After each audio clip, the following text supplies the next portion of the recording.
Hello everybody and welcome here to the Cybergamer TV studios. Myself, Toby1 Kenobi, starting off tonight. That's right, we are here early for the iCity Pro Dota Championship. It is your coverage coming to you from Cybergamer TV. Also being streamed out through the Go2Gamers website. Thanks boys for shutting me out with all these replays, which we are being fed from the event itself. Now, we have started off tonight. There was only supposed to be 2 hours of gameplay tonight. We managed to get one replay out so far. That's right, we got one replay. The internet there, by the sounds of it, is absolutely horrendous. So it's a good thing I'm actually not there live, because then I couldn't live stream it out for everybody out there. But we have a Red Storm going up against a Quick Shot, or Red Shot versus a Quick Storm. We'll find out in just a second. As the game is going to load up to your screen right now, we are going to go through our Captain's Mode, which is where we're going to sit. So it is Quick Shot versus Red Shock versus Quick Storm. Oy vey, we're off to a great start for this competition. Luckily, because this is a replay, we can actually speed ourselves up to times 4. Let's go 5. Just because I don't like 4. 4 is an even number. I like an odd number. That works better for me. Going to go through our bans and picks. Now, remember, guys, this is a LAN event. And whatever happens at a LAN event, as everybody who's been to a LAN event knows, the way you actually go with your drafting always changes on the fly for the LAN events. Big LAN events like this one, the bans, the picks, whatever happens in the first round will always affect what happens out throughout the rest of the game. So we'll actually slow this down a little bit because they're flying through the bans and picks, not even wanting extra time. So far in the bans, we see ES, Void, for some unknown reason, Morphling has been banned out, Ancient Apparition, Pugner, as well as Doombringer being banned out there by a Red Storm. I'm going to get their names up on the screen in just a moment, just so we don't get it completely wrong the entire shoutcast.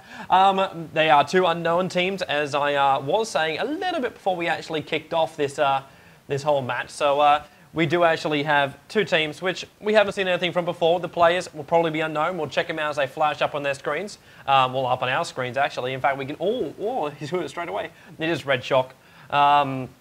So Red Shock, they do actually have, wow, I don't recognize anybody from that pool. So, yes, awesome. Anyway, let's have a look at the drafts and picks so far. Bans, as we were saying before, everyone's ES, Void, and Morphling. Void being the unusual ban coming out of that one. I know Void was actually a little bit preferred, well, there were people dabbling with him about a month ago. That's basically as far as he went.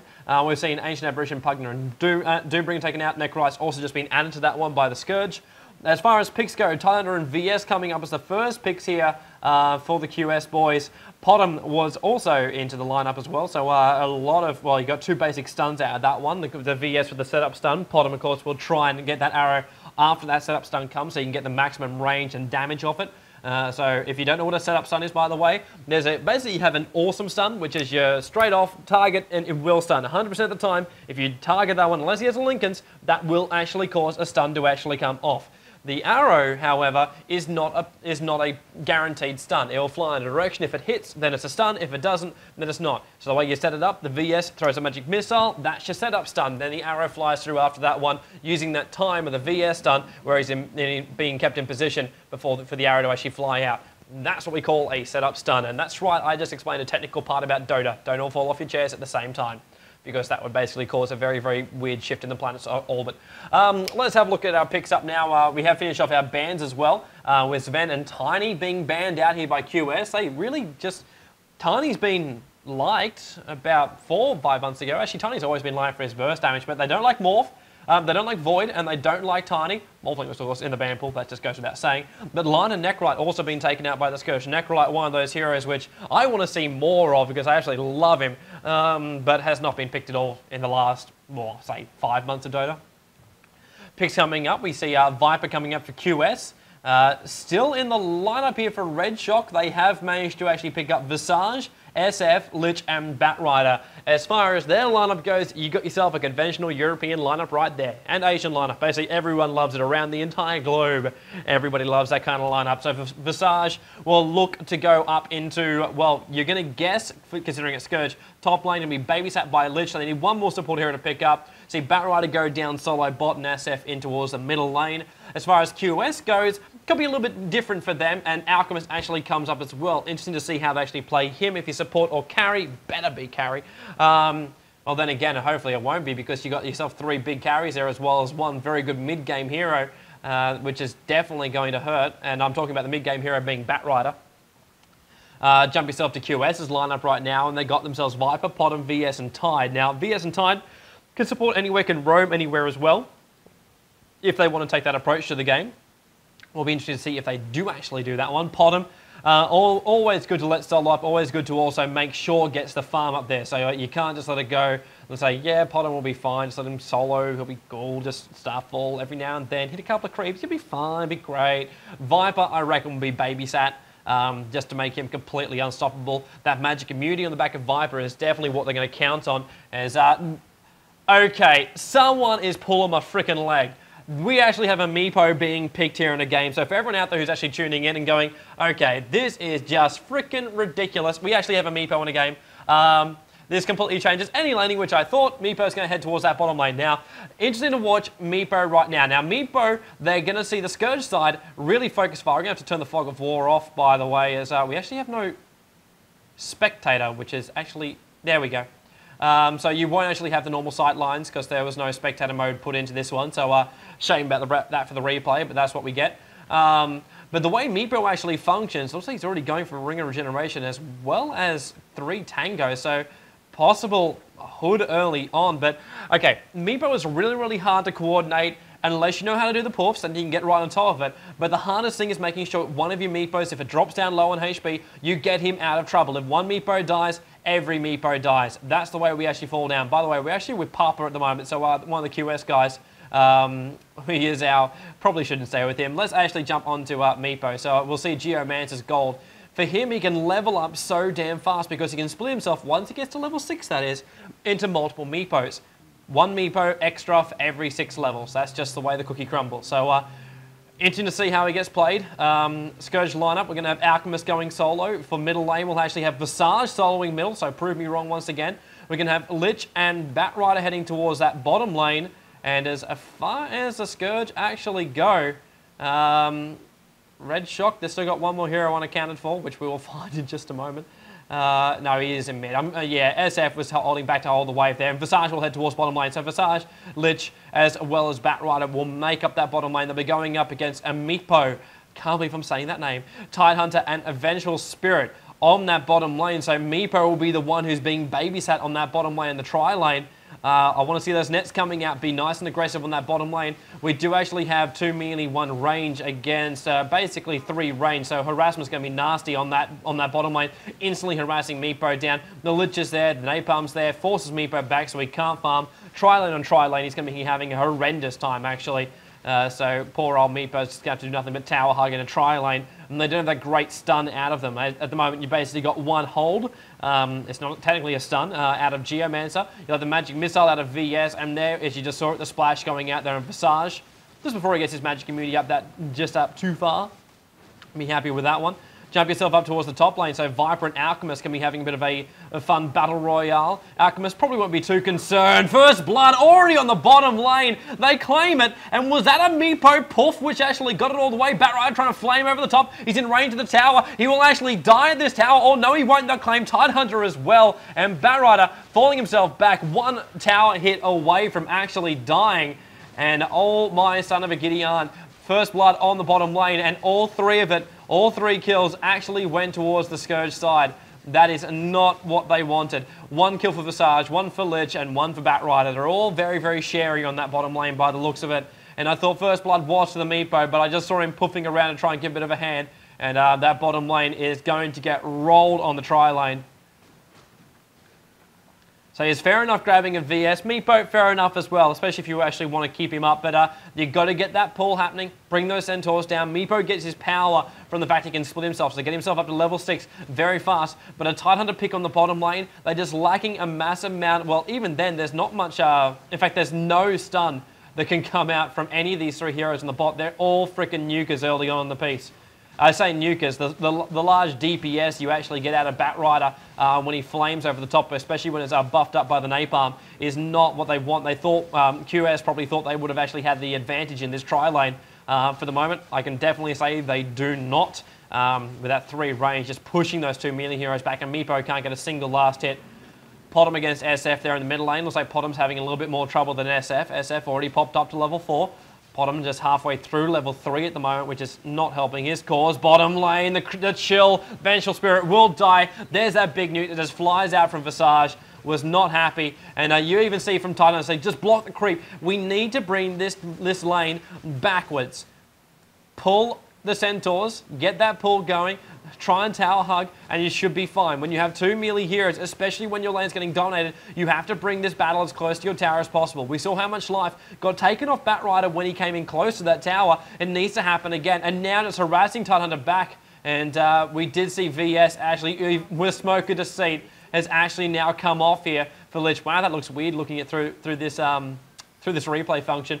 But Lich and Visage both heading towards the middle lane. They want to shut down this Potom to bring SF just that even more far ahead as far as like solos actually go. Just going to hang around that midsection. Bottom lane should be a good time for them to actually initiate on Batrider, but Batrider is also double the level of anybody in that bottom lane. It's a 2-2-1 situation for levels for the Sentinel side in that bottom. That's not what they wanted now. Lich is going to come for this mid lane. Frost will go off. Leap goes into the trees. They have no sight of him over there. Visage wants to come in for a nuke, but they don't need an SF there. Great Razor for positioning wise and managed to get the kill off there on the side. Now they're going to initiate on bot, knowing there's three there in the middle lane. The Flame is actually burning Meepo. He is so squishy early on in the piece. In fact, always in the piece. And Batrider trying to catch up. Flame goes off, holding him in place, and still Batrider finally gets the kill. He'll actually claim a double kill on the bottom lane here for DDY, and DD will definitely be happy with his performance there on the bottom lane. Just locking them in place with a wall of fire, and then just basically demolishing that bottom lane. A lot of hope is going to be resting with Viper right now. I say a lot of hope for the Sentinel side. Already the Scourge looking very, very nice. RS just like, yep, you know what? We're the cool boys. We're on top of it. We're the bosses. QSs versus RSs. That's right. Q came before R, but R definitely wins the prize. So Batrider still farming up that bottom lane. Top ping's going off. Alchemist might want to actually have a crack here at Viper, who does pop up to level 6. Bottom lane is where the action is going to be, with the tri lane now back in again. Gotta hate that deny from Lich. Just comes in, it's like, yeah, I'll take mana as well as take the creep kill. Cool, happy. That's right, you can't even deny me. Gets gold and mana and a deny. Too easy, just so easy, that ability. At 0 to 7, that was currently where we're seeing. We can't see any of the CS scores because there is no spectator mode, so unfortunately we can't check out the creep stats. We're going to check out item build so far. Visage completing Magic Stick, Boots of Speed. Boots of Speed. It is Boots of Speed. Funny, that's actually plural. They're actually up for Batrider, as well as Lich, as well as Visage. They all want to move themselves in right now and get this kill. Meepo is the target once again. Flame goes over the top. This will be an easy kill. Frost Armor giving Batrider all the life he actually needs. Visage taking the tower for a lot of it. And now Oldies with the Firefly right over the top. Vendetta going down the bottom lane. Nardili gets the kill on the bottom. And, well, he'll be happy with his performance once again. This time it didn't actually go to DD. It actually went to our boy. He's retreating towards that middle lane. I say retreating. He's on the warpath, going down towards the mid. I say going down towards the mid now. He's actually heading downwards. There's my brain working correctly in the right geographically centered position, or whatever you actually want to say. Who cares about grammar? I'm only a shoutcaster and have to speak. Tidehunter now falls back towards the tier 1 tower. Alchemist, Ring of Health up there on the top lane. We do see the Quelling Blade on top of him as well. Meepo is now going towards the top lane, so they've had enough of that bottom lane rape. VS also heading towards the top lane. They're going to join up there with Alchemist. They probably thought they got a better chance. It's like one melee. Yeah, we'll be fine. Just throw a range as well as a melee up there on the top. Might be able to slow down Alchemist. Alchemist will definitely have his Toxic Spray up by now, so he'll have that ability to basically just harass them back. One Crow running around, dropping off a couple of items. Zapsly basically just a bottle by the looks of it. And Alchemist goes back to pull and just bring that creep wave back. So I was talking about before, so what the Scourge wave needs to do. Now the Sentinel are going to do it. Wait for that 15-second mark, then pull it. That gets you timing for the creep wave. Depending on which creep camp you actually get. Some of them are a little bit slower on foot by others. Generally 15-second mark will get you all your creeps. Lich now coming down towards the bottom lane. Wants to initiate. Batrider's coming down. Should have his ultimate up. We can't actually tell for that one. As you can tell how much money everyone's got. Literally the entire Sentinel side is broke, is the best way of putting it. Can't jump over the Scourge. This is a replay from the Sentinel side by the looks of it. Red Shock just spending, well actually spending probably enough to finish Treads. Just saw the money just disappear from him, and even that was a delay from my vision. Viper vs Tidehunter. Now that's the bottom lane. That probably should have been where they should have started off. Viper definitely one of those heroes you want to get farmed up early on. Did I say it? I think I said it. I think I was good. I called it. Meepo is up towards that top lane now. Wants to get a little bit more farm up his sleeve. Pops level 4. He's up there with a level 8 Alchemist, who is continuing to actually level up. Visage falling himself back right now. Viper wants to keep the pressure on.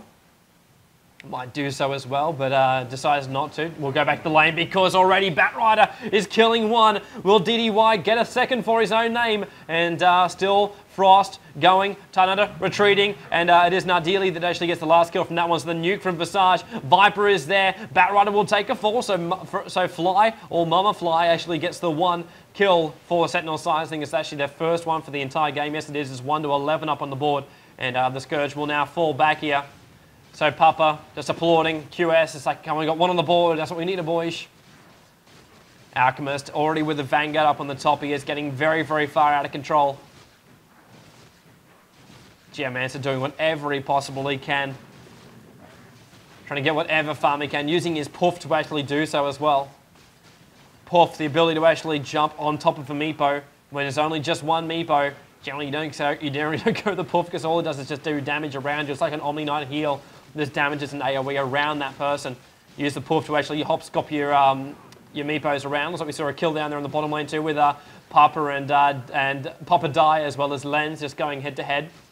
For support from either player as well. Nevermore with the back of the Invis room. One Razor pushes Potom back. VS now coming in at the worst possible time. Cops to the very, very close range. Nevermore ulti. One hit, one raise, and that is all they need. VS finds himself on the sideline. It's not for very long though. Very, very low life, so I won't really care much. Who will actually care even more is Emmy dying on the top lane. Shimmer, I think that's actually his first kill for the entire game, but his main job has been farming so far, so that's why you haven't seen him just baiting and just killing everyone. Alchemist is all about the life. He's all about the farm. He's all about the push. And there goes the Glimpse, just buying him time on that top and bottom lane. Visage, Arcane Boots coming up for Visage as well. All about going support. Giving SF as much mana as he possibly can to actually keep that pressure on. We see all tier 1 towers now down for the Sentinel side, so RS not looking in a good place. We are only 10 minutes into this game. Alchemist, top lane, just walking himself around inside the trees. Now munches on one to actually show himself. Pops up to level 10 as well. That's right, you eat trees, you get levels. That's what you get. Actually, that would be completely overpowered if you could eat a tree and get a level. Especially on an Alchemist. Viper's doing what he can up there on the top lane. He can do a hell of a lot as well, considering he's actually a range hero versus the melee. It's a very, very small difference, even though Alchemist is farmed up. Viper can keep that aggression on top of Alchemist. He's just going to heal himself, but that's not the point. But as far as the lane actually goes, that's why you should always try and balance out your range and melee heroes when you try and pick up a lineup. I think that's really what's failed this bottom lane as well. 3 range heroes. They harass the Meepo back. No farm whatsoever. They got the level points up on top of him. Now Meepo can split himself. The skill of the Geomancer. So Titan's actually managed to find Lich just walking himself around, but Batrider's in the mix here. One Blink Dagger will do it. He's lassoed. Viper wants to pull him back a little bit, but stunned off here. Titan's actually been burnt to hell while he got caught in the middle of all that fight. Viper and Titan is down. Tie and Fly. Double kill for DDY. It is our Batrider ganker extraordinaire at the moment. Potom trying to fall himself back. Won't be enough. Nadali actually doesn't get the last hit for that one. It was all DDY. The support came from Nadali as well as Lich, which was Lens. But the triple kill coming out for our boy as looks like we see yet another kill going off. Way too many people to keep on killing. 3 allies on the sideline. Already a spawn back up again. Geomancer's there. Potom's back up in the mix. VS is there. Viper's back up. Top lane.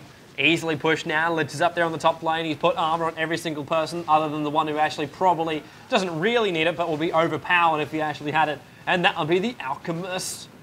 Lich got to share the armor. Share the armor. There it goes. Alchemist on the front lines. Looks like Sentinel actually going to get killed there in the middle lane. So they managed to actually get a gank there on Spoig. I don't know how to pronounce his name. It's too freaking like that. That writing is just terrible at this time of the morning. Lich now getting roared off, so they will fall themselves back there on the top lane. Batrider is already pretty low on HP. As they won't try and push this tower anymore. Toxic Spray is out from Alchemist, so if they want to have a go at this, they possibly could. Need a little bit more health there on Batrider. He has, well, I don't know if he actually has enough money to actually buy up any sort of ring or regeneration at the moment. Surprised he hasn't got his Vanguard up just yet, considering how close he always gets with the fights. He will actually now go for Potom. There won't be any ulti, but there will be a Firefly to come over the top now. Blinks in, and instant leap out there from Potom. New is in over his head, and Batrider will now just flame the rest of this wave, get a little bit more money. Now it's more distraction here as Alchemist goes towards the top lane, lets off the stun. Try to get it on the back of the stone form, which at the right time did actually drop to the ground to cancel out the effects there of the stun. Top lane, though, will definitely be hard to actually stop that push while Batrider was harassing off that mid lane. We see the familiars just having a bit of a scout around.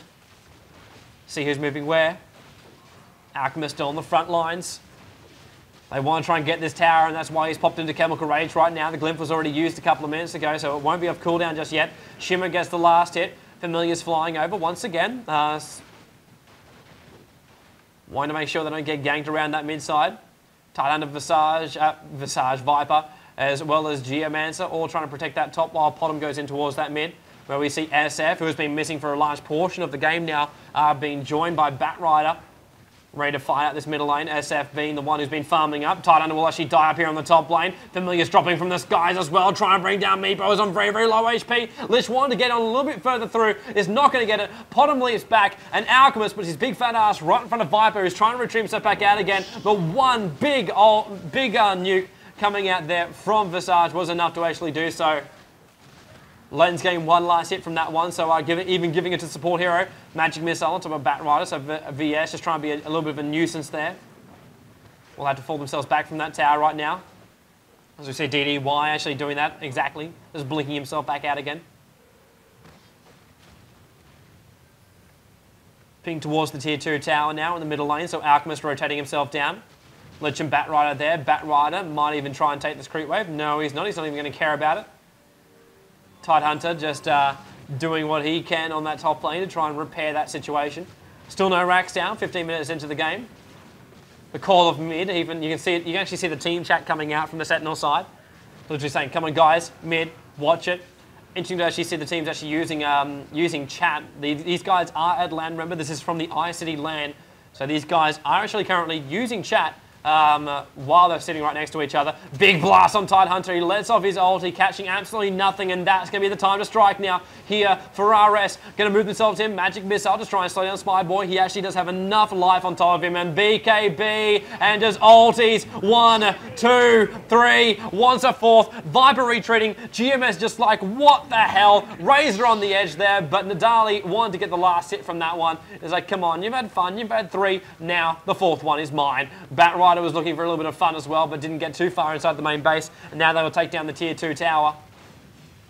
One hero unaccounted for. Alchemist down there on the bottom lane. He is actually now completely accounted for, obviously because he's on the bottom lane. Ping up for Roshan, so they will actually head themselves towards Roshan. Already Vanguard as well as Phase Boots on top of Alchemist. Interesting to see what item he does go up next. You'd expect a Radiance, especially considering how much farm he should have actually had. That Goblin's Greed should be at level 4 as well, as yes, it definitely is. Goblin's Greed is at level 4. So he will definitely want to farm up to get to that Radiance. At this rate, he should actually have it by the 20-minute mark. He will need to help his teammates out, though, and come up and actually tank that Roshan. Either that or he's going to act as distraction down there on the bottom lane. Visage, Lich on their way. Still the ping's coming. Visage has been taking a lot of time. SF comes up just to bottle up that Invis rune. SF with a 15-minute BKB. I gotta say, I really do enjoy that choice. He knows he's high enough level to actually walk himself straight into those fights just to get the oldie off. The Blink Dagger can come in time. The BKB at the moment is more important to make sure he is actually able to let that oldie off when he wants to. Alchemist is now run from the bottom lane up towards Roshan. So all 5 heroes ready to have a bit of a crack here at Roshan. So quite happy to do so. Armor up for everybody. So they'll be quite easily able to get this Roshan down. Ironwood Branch just being dropped off here, so we will see it picked up there by the Alchemist, making him even more unstoppable. And the Sacred Relic was also bought. Wow, so much money, so much money. If I'm even actually looking correctly at the money board right now, Alchemist actually has enough to finish off his Radiance before they push. So when that Crow gets back, it should actually buy up the Radiance recipe. In fact, there it is, right on top of him, flying out. Yasha's also completed as well. So items just flowing through for the Scourge right now. Blink Dagger on top of Bat Rider. Does have the Staff of Wizardry. BKB on top of Shadow Fiend. More than likely that Yasha will be for him, so he can actually go for a Mandasal or something along those lines. Alchemist selling his Phase, Sacred, Vanguard. Nothing like a Quelling Blade as well. Mid lane as far as we go, and Bat Rider blinks in. He wants Potom. Lich from the side. Lich ulti bouncing around. It will wipe out the creep wave, but more importantly was Meepo was around the area. Big Tidehunter ulti trying to buy Viper a little bit of time. We'll just end up having him die as RS managed to get one, get two. Blink Dagger for DDY gets him a double kill as well. Bat Rider all over that mid. And wow, this is an absolute field day for Red Shock. They'll be hoping to be carrying this performance through the rest of the iCity tournament as they are 28-3 on the kill count board. We've got 7 kills for Visage, 3-1 for Lich, 2-0 for Alchemist, 9-1 for Bat Rider, 7-1 for SF, and of course the Man of the Match awards going to Visage as well as Lich for the 14 assists apiece. You've got to absolutely love it. They will now attack this tier 3 tower, try and get towards the racks. Radiant's burning as well. Alchemist be on the front lines. VS tried to swap in just then. It will be to his own death. In fact, there we go again. One down. Actually taking an ally with him. So we actually see one Scourge, one Sentinel going down. Meepo was just burning as he's trying to move back there from the Radiance damage. Alchemist still in his Chemical Rage is trying to demolish this mid area. Glymph pops off, buys him some time. Yasha now has actually made its way in towards that mid for Nevermore, so he's going to even pump up more damage. Potom trying to do what he can from the bottom side. Not going to be able to do it. It's had a mech up as well. It is a mech on top of Visage. So much stayability here in the mid lane. Mid Rax is down. That is the melee, and now followed up by the range.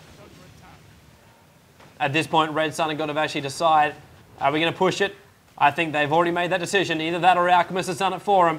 Shimmer, stun on top of Viper, will want to do a little bit more damage. A big ulti coming out from Spyboy. It was actually Lens that swiped his kill from him, but they will actually force the Sentinel side back inside their main house and will now roll themselves back in towards the lanes. Keep that pressure on. Might just decide to push out this mid lane. Next wave that it will actually arrive here in the middle will be Super Seismic Creeps, and then they will just pound on top of those tier 4 towers.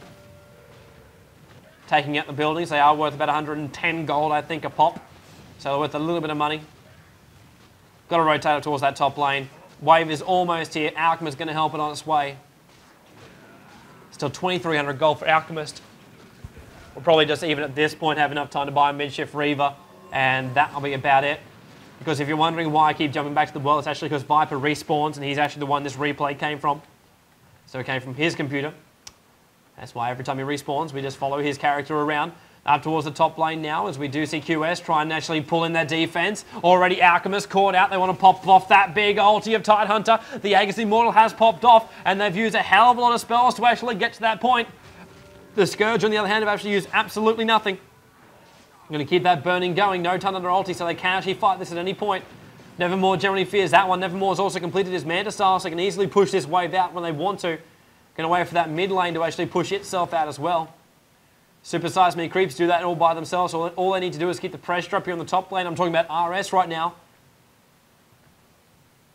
As far as the Sentinel goes, as far as QS goes, they need to basically keep the defense up. And there you go, the call from Geomancer. Hold this top lane. It must be held. Viper wants to come up towards that top lane as well. Potom now getting lassoed, brought right into the battle. And Nadali also gets the last hit from that one. Stunned down on top of VS. They're just burning up VS as well as Geomancer. Geomancer's almost out, especially with the Lich ulti bouncing around from Lens and giving himself a double kill. Nadali only gets another one and big blast. Triple kill, double kill, sorry, for Nadali. Coming out to double kill for a Red Shock Lens as well as Red Shock Nadali.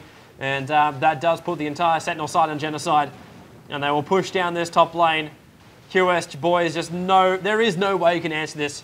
You get to this point, you've already got farmed up heroes. They lost their tri lane. SF was on top of Potom as well, out leveling it out last hitting. I'm pretty sure if we check the CS scores, if we could, SF would have been a long, long way in front. And now with 2 Raxes down, Super Seismic Creeps just pushing in. And this is just basically just a more stronger lineup. Geomancer Still, it's awesome to see him picked, but this is the reason why Geomancer doesn't appear in competitive play. You can focus him down. It's a lot harder to actually farm up a Geomancer because if one goes down, the rest of them take a fall as well. Nets go off, trying to bring down SF. SF now just pops off the PKB as well as Oldie. Catches almost the entire Sentinel side. Couple of razors, and DDY actually burns the living crap out of the Sentinel side, and that is what gets them another Genocide up. And there's 5 heroes down. That's what Genocide does actually mean. And Tier 4 towers will go down. And Red Shock will advance here in the ICT tournament. Taking out the World Tree is what needs to come out. And there's the GG call. So beautiful play. A lot of that came down to the picks. A lot of that came down to the picks, as well as the effectiveness of a tri-lane. And that is something which we're going to definitely see as this tournament actually progresses. Just how effective each team can be for those tri-lanes. And the way they actually pick up who's going to get in front, who's going to be able to adapt to the metagame on the fly. I was saying it at the start of the shoutcast, guys, when we cover LAN tournaments, and this is why I'm very happy to have the next 2 days off to give you this coverage, as a LAN tournament progresses, the bans and picks change drastically. Someone will try a strat, someone will have a secret strat they plan just for this tournament. They knew this tournament's coming up, and there's a big, big prize pool actually coming up for this tournament as well. So there is a lot on the lines for everybody, and that is actually something we're going to have a look at here. And Red Sun is actually a team made by Red Sun, the ex-MUFC player, so that is why it's actually like that, and that is possibly why that was a bit of a stop.